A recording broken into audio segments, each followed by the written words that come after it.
الله وبركاته. الحمد لله وحده والصلاة والسلام على من لا نبي بعده. أما بعد، قل إن الموت الذي تفرون منه فإنه ملاقيكم ثم تردون إلى عالم الغيب والشهادة فينبئكم بما كنتم تعملون. وقال النبي صلى الله عليه وسلم: كن في الدنيا كأنك غريب أو عابر السبيل. قیام مرگ سے اے دل کیوں تیرا دم نکلتا ہے، مسافر روز جاتے ہیں یہ رستہ یوں ہی چلتا ہے.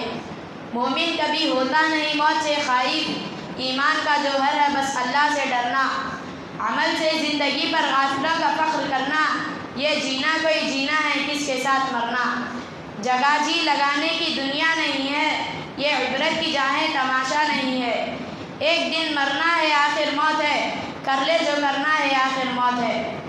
برادران اسلام و محترم حاضرین، موت ہر جاندار کے لیے کتنا خطرناک اور کیسا بھیانک لفظ ہے.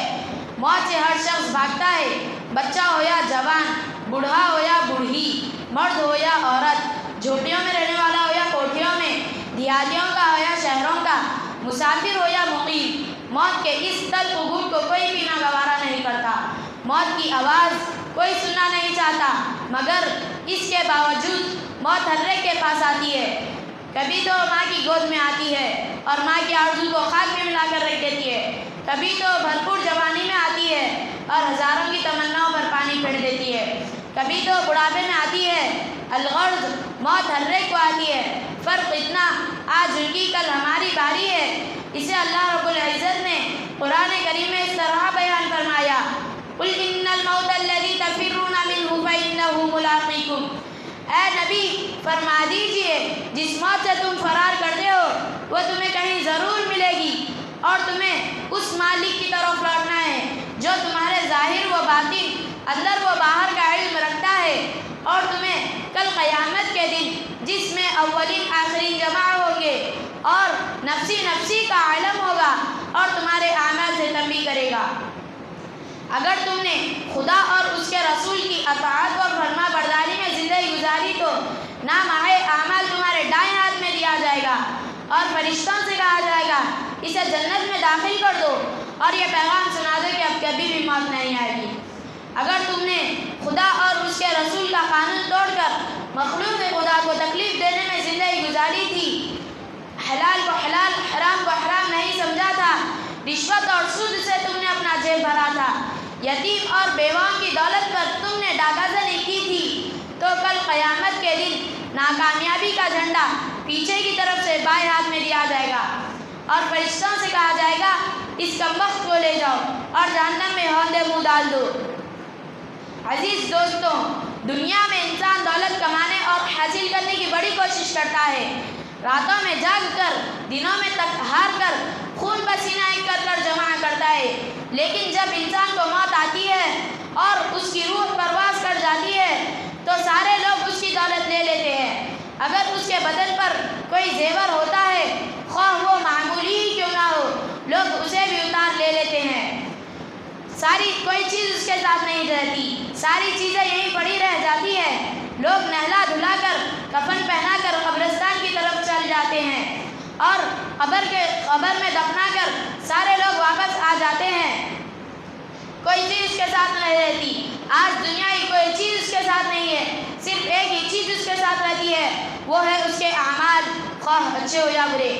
اسے ہمارے آقا جناب مدینہ کے تاجدار احمد مصطفیٰ محمد مصطفیٰ صلی اللہ علیہ وسلم نے اس طرح بیان فرمایا: میت کے پیچھے 3 چیزیں جاتی ہے، 2 چیزیں لوٹ آتی ہے اور ایک چیز رہ جاتی ہے. اس کے پیچھے اس کی اولاد، اس کا مال اور اس کے اعمال جاتے ہیں. اولاد اور مال واپس آ جاتے ہیں، اعمال رہ جاتے ہیں، خواہ اچھے ہو یا برے. سننے کا مقام یہ ہے کہ وہ عمل جو قبر کی کٹھن گھڑی میں ہمارے کام آنے والا ہے وہ ہمارے پاس کتنا ہے، وہ آل، وہ اولاد، وہ مال، وہ متاع جو اس مشکل وقت میں ہمارا ساتھ چھوڑ دیں گے، اسے جمع کرنے کے لیے ہم کتنے فکر مند ہیں. جمع کرنے کی کیا چیز ہے اور جمع کیا کر رہے ہیں. میر انیس نے اس کا نقشہ اس طرح کھینچا ہے: کیا کیا دنیا سے صاحب مال گئے، کیا کیا دنیا سے صاحب مال گئے، نہ دولت ساتھ گئی نہ اطفال گئے. پہنچے تو لحد تک تو آئے سب لوگ, پہنچے تو لحد تک تو آئے سب لوگ, ہمراہ اگر گئے تو اعمال گئے. عزیز دوستوں, سکندر بادشاہ کا نام آپ نے سنا ہوگا. بہادری اور شجاعت میں مشہور تھا. نوجوانی کے وقت یونان سے نکلا اور فتح کرتا ہوا ہندوستان آ پہنچا. سرزمین پنجاب کو فتح کر دیا لیکن آگے نہ بڑھ سکا.